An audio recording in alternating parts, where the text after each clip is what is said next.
Today in the United States, nearly 2/3 of the population is overweight. Almost 1 in 3 Americans is obese. And no one wants to be. Americans want to be thinner, and yet old and young Americans are getting fatter and fatter and fatter. We all think it's our own fault. It is not that simple. The food industry is also at fault. We're besieged. Wherever we go, we're encouraged to eat junk food. And the government is at fault. We have government policies that promote overeating from the beginning to the end of the food chain. Tonight, we will tell you how the government and the food industry have helped to make America fat.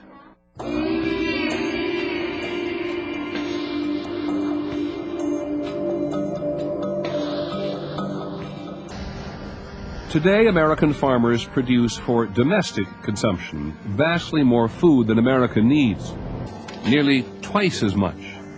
And the more food we grow, the more we eat. Abundance has become the enemy. If you want to understand why people eat the way they do, you need to understand the way agriculture works in this country. And not many people in the government have made the connection between subsidies to agriculture and obesity. But there is one, and it's very important. The Bush administration's man in charge of public health is Health and Human Services Secretary Tommy Thompson. Do you see any connection between the federal government's agricultural subsidy programs and nutrition? There's no question that if you have money out there and subsidizing particular things, that product is going to be grown more. And some of those products are not good for nutrition. If that's what you're asking me, yes. We wanted to see what the food pyramid would look like if it reflected where the government farm subsidies actually end up. Look at this. Since 1995, meat and dairy got about 3 times the subsidies of grains. According to data from the Department of Agriculture and the Environmental Working Group, sugars, fats, the foods government says we should eat least, got about 20 times more subsidies than fruits and vegetables. There's a disconnect between agricultural policy and health policy. That's probably the biggest problem. Subsidized corn is everywhere. The whole food system has been, as someone said, cornified. Corn is processed and put into thousands of products that Americans use every day. Americans consume nearly 3 times more corn in the form of corn sweeteners than they do in every other form. Corn is the principal source of sweeteners in American diets. So what these subsidies do is to lower the cost of the ingredients that go in processed foods, particularly high-calorie processed foods, and they make those foods cheaper. As for fruits and vegetables, if Americans were to follow a healthy diet, the Department of Agriculture says that nearly twice the number of acres of fruits and vegetables would have to be planted.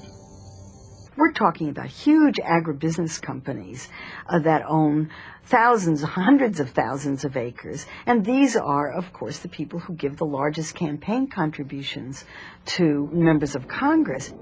Government subsidizes more food, which you would say, as the country's leading health officer, is bad for us, and subsidizes less those foods which you would tell us are good for us and we should eat. And that has also been throughout the ages. And Congress has made those decisions, and they're political ones, as you know, Peter. And I don't think you're going to change the political arena as far as subsidizing agriculture in America in the near future. The cheapness of the food ingredients encourages the food industry to produce processed foods that sit on supermarket shelves, have very cheap ingredients, and can be sold at high prices because they're branded. Processed foods are typically made from a mixture of sugar, water, flour, starch, fat, artificial colorings and flavorings. And you could make almost anything out of that. Puddings, snack foods, beverages. Those are dirt cheap to produce. The food is nothing. It's the processing. That's where the profits are. A typical supermarket may have 30, 40, 50,000 products, most of it processed food made with government-subsidized ingredients. Food industries pushed on mass distribution of low-cost products. That's their strategy. With obesity on our minds, we went to the Food Marketing Institute's annual convention in Chicago. This is where the packaged food industry unveils its new products. We couldn't quite believe what we were seeing here. Thousands of new products. What I like to say is Yoo-hoo is like an everyday sort of thing, 3 or 4 times a day, whereas your Yoo-hoo double fudge is more like a dessert. Free samples, we're giving them away today. If you look at the new foods that are being marketed each year, probably 90% of them are packaged foods, very often junk foods. The tip of that food pyramid, what you should eat less of. And the more of these top-of-the-pyramid, low-nutrition, high-calorie foods they introduce, the more of them we eat. In the 60s and 70s, we consumed healthy snacks. Kids consume milk, we consume fruit, we consume what you would think of as really good foods. What's changed in the last decade is we're consuming high-fat, salty snacks. That could be tortilla chips or potato chips. It could be kind of candies and desserts and so forth. We've really changed the nature of what we call a snack. Of course, what you eat is a personal decision. The overweight and obesity epidemics are a result of people choosing to eat more, eat larger portions, and eat more often. Don't you think the food industry is simply giving people the products they want? I don't think that you can talk about giving the public what the public wants without discussing the $33 billion a year that the food industry spends to try to promote that kind of want. Do we need anything else here? If you were going to design a strategy to try to get people to eat more food, you'd make food more convenient, you'd make it ubiquitous, you'd encourage people to eat more frequently on more different eating occasions, and you'd encourage them to eat larger portions. And all of those are deliberate strategies to sell more food. Obesity is not going to be solved through sheer physical activity. The food industry would like to blame everything on lack of exercise. Eat as much as you want, exercise it off. You have to jog for 15 minutes to burn just 1 ounce of potato chips. You have to bike for an hour to burn the calories in this soda. And this supersized meal at McDonald's has so many calories, you have to walk for 6 hours to burn it off.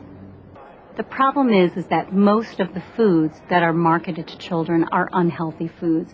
And the children are exposed to so many messages about junk food that the cultural norm around food has changed so that children think that they should be getting candy and cookies and chips and soda and these other junky foods all the time. The average American child sees 10,000 food advertisements a year on television alone. Most of those advertisements are for fast food, sugar-coated cereals, soft drinks and candy, and other foods dense in fat and calories. These are your members. Are you happy to hear those statistics? Well, I think that companies are trying to market their products responsibly. When you're putting together an advertising campaign, do you care whether the product is healthy or not? I care that the product has a positive role in a child's life. But you know what's less healthy. You know where asparagus and soda pop line up. You are absolutely correct that I am not going to get the same return on investment for a client in advertising asparagus and spinach to a kid as advertising some of the so-called less healthy products to kids. Guilty as charged.